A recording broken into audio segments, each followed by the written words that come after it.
Good morning and welcome to Prague. How's it going? It's a rainy day outside, and so I thought I would do something slightly different today and sort of talk about how best to travel around Kazakhstan and sort of what we learnt while we were there. Like a broken soul in a wonderland without angels. That is how I feel when the mirror shows me a stranger. I'll start with accommodation. It's not too hard to find accommodation in Kazakhstan. We never managed to get stuck during our whole trip, but we did cut it close a few times. Sites like Booking.com have plenty of places to find. Some of them are more expensive, some of them are less expensive, but Hostel World wasn't very good at all. That's probably because there were next to no hostels in the whole country. Some in Astana, some in Almaty, but it just wasn't very good for what we were wanting. So most of the time we were in hotels. The most that we had to pay for a night stay was about $15 in Turkestan, and that was in what was meant to be a pretty swish hotel. The best hotel in Turkestan. The president is meant to have stayed there and things like that. But it probably wasn't the nicest place. It had a party outside every night, but it did have air conditioning, which was very good because it was 45 degrees outside and it was just too hot. The quality of accommodation probably depends on where you are and how much you're willing to pay. In Astana, our hostel was very nice, very clean, very modern, but everywhere else was sort of slightly run down. That doesn't really matter too much as long as it's clean. And like I said, we were paying $10 to $15 a night, so that means probably if you're willing to pay a bit more, you can probably get somewhere that's much swankier. On 3 occasions, we were able to arrive into a city or a village without anywhere booked ahead of us. That was because the internet is so bad in Kazakhstan, even the mobile internet, meant that we just weren't able to get ahead of ourselves sometimes and plan these things in advance. But each time we did that, we still managed to find a pillow to lay our head on for the night, and yeah, it was fine. One of those was in Sati, and we arrived at about 10 o'clock at night after a 100-kilometre drive, and the last 2 hours of that drive was the hardest I've ever done. And we arrived at 10 o'clock at night, just to this pin that was on our maps.me app, and we didn't know if it was going to exist, we didn't know anything like that, and it was there. We just knocked on the door, and it was a farm, and they made a little bit of extra money from hosting travellers like us, so we were very lucky.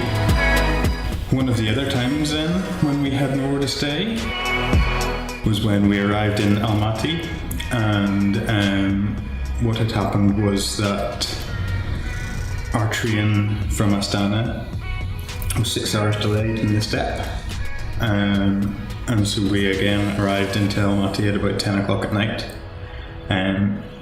Now, we were trying to call the people that we were meant to be staying with. We'd booked through Booking.com, and they just didn't answer their phones. And we went to some local people and sort of tried to find out where this hotel was, and they had absolutely no idea. So what happened was we just went into the centre of town and walked into a hotel that we saw, and they had plenty of space for us and it was all fine. But Booking.com screwed us over with that, and we never got our money back. We had been marked as a no-show, even though we had been calling and calling and calling these people to try and get a place to stay for the night. It was a little bit of panic, but we managed to find somewhere. My favourite way to travel is by train. You can just sit and watch the world go by without a care in the world, and it's amazing. I just love watching the countryside speed past, and I just think it's fantastic.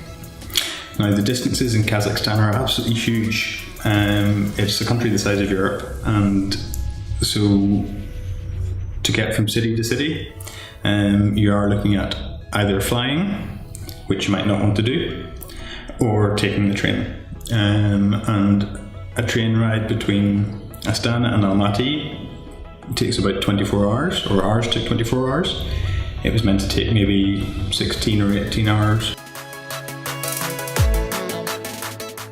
You will want to book a second class train. The third class we saw in the stations and they looked horrible, and the reason we didn't book any of those was because Anna has experience from the Trans-Siberian Railway and she knows what third class is like, but they looked disgusting. They were just coupes with seats rather than sleepers, and the windows were held open with bottles of water and things like that.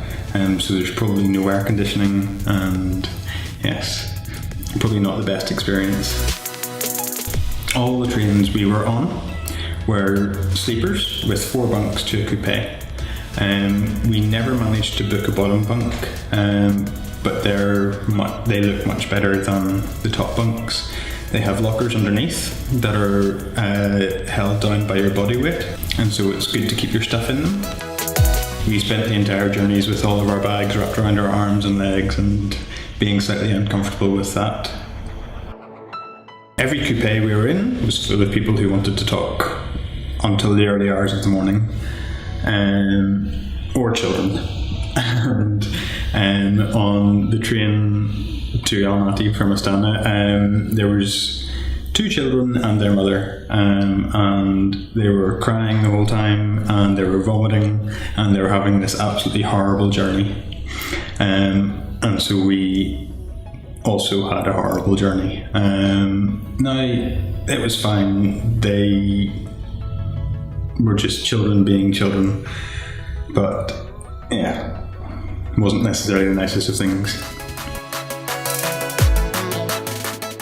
At each stop that the train makes, local people will run up and down outside of the carriages, and they'll call in at each door, and they'll have bags of food and snacks and drinks and things like that. So if you want snacks, that's one way to get them, but you're probably better to bring your own. It's a 24-hour ride after all, so you're going to need to eat, and bring at least 3 meals if you're on the train that long. The Kazakh train company does provide little disposable cups with tea and coffee. It's something like 2 teas and 2 coffees, and there's a boiler that you just go down and fill everything up. So if you want more tea and coffee than that, bring your own, but it's decent enough for the morning. There is an official Kazakh train website for you to book tickets on. Now, we could not get this to play nice in English, and so we booked our tickets every time just in the train station.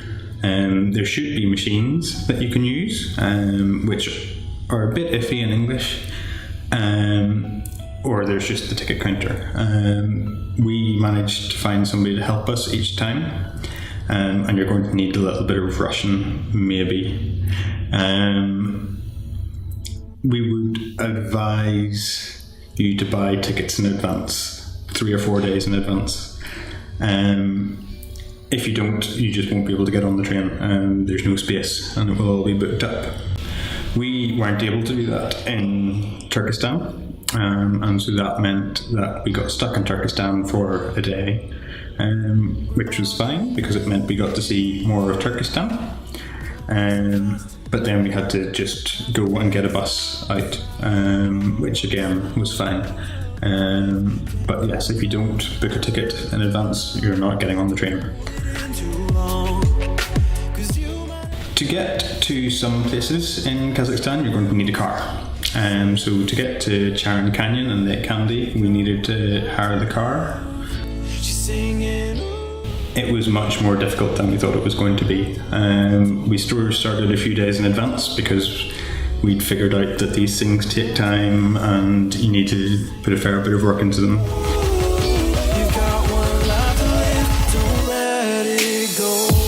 If If you search online for car hire in Astana or Almaty, then you're given plenty of options. But the local agencies have a limit on how far you can drive the car, something like 50 kilometres. And we think that they are tracked by GPS, so you probably get a fine whenever you come back if you go further than 50 kilometres. We wanted to go much further than that to reach the lake. And that meant that we had to go with an international firm. It was impossible to negotiate with the local firms. That was a bit of a shame because the local car hire firms were much cheaper than the international ones. And also, whenever we went searching for one of the major international firms' offices, we literally couldn't find it. It didn't exist anymore, even though it was still being advertised online. And then we could get in contact with the enterprise team in Astana, but we couldn't get in contact with anybody in Almaty. So it took 3 to 4 days work in advance, and then another 24 hours to actually get in touch with somebody that could get us a car.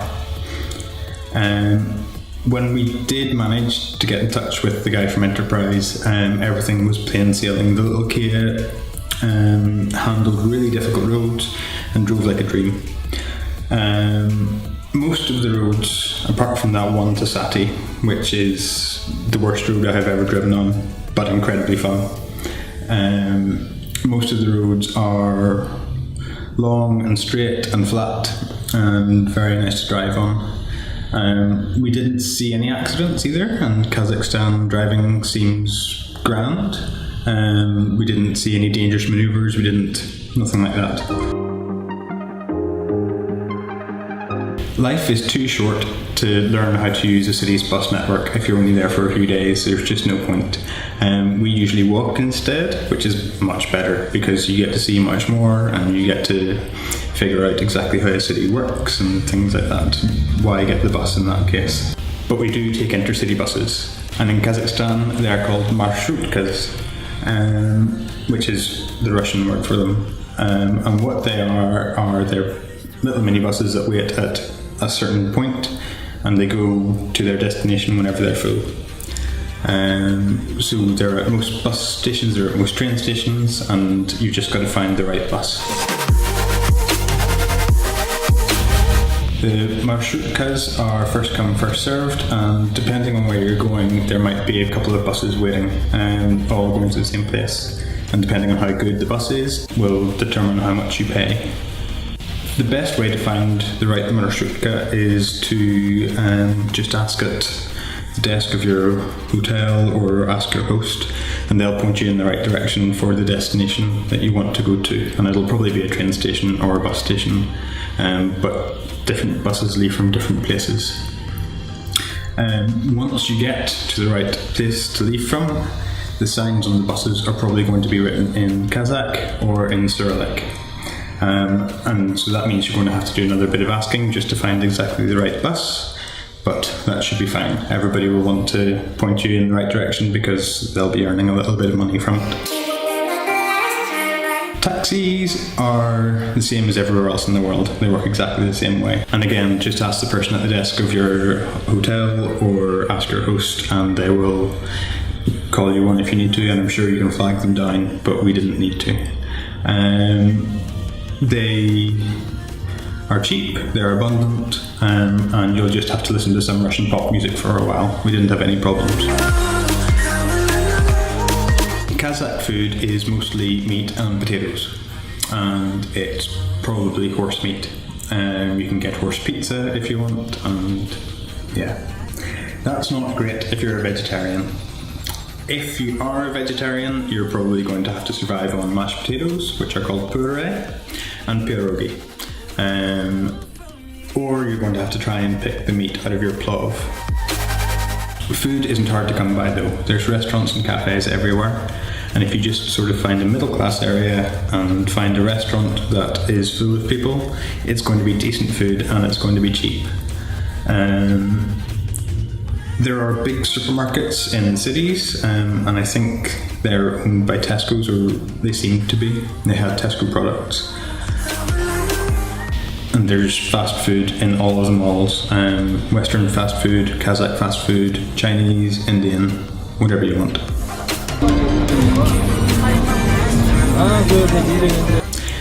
Kazakhstan does have its own language, Kazakh, which is quite close to Turkish. But the lingua franca of the region is Russian. So everybody there will speak Kazakh and they will speak Russian. Although they do speak Russian with a heavy accent that's difficult to understand.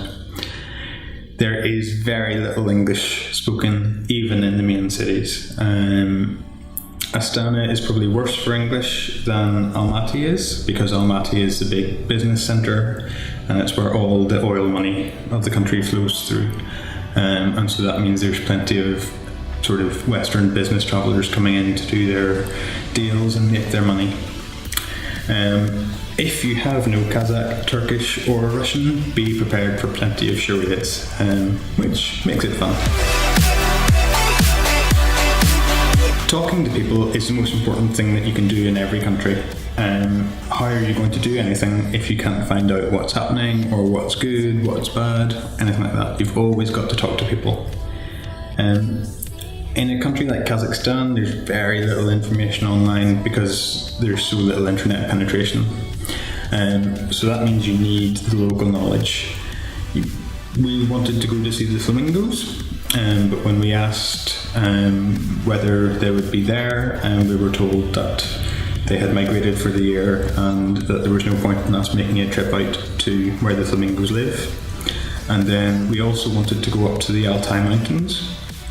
And at first we thought that was going to be maybe a day's journey, 2 days journey at the most.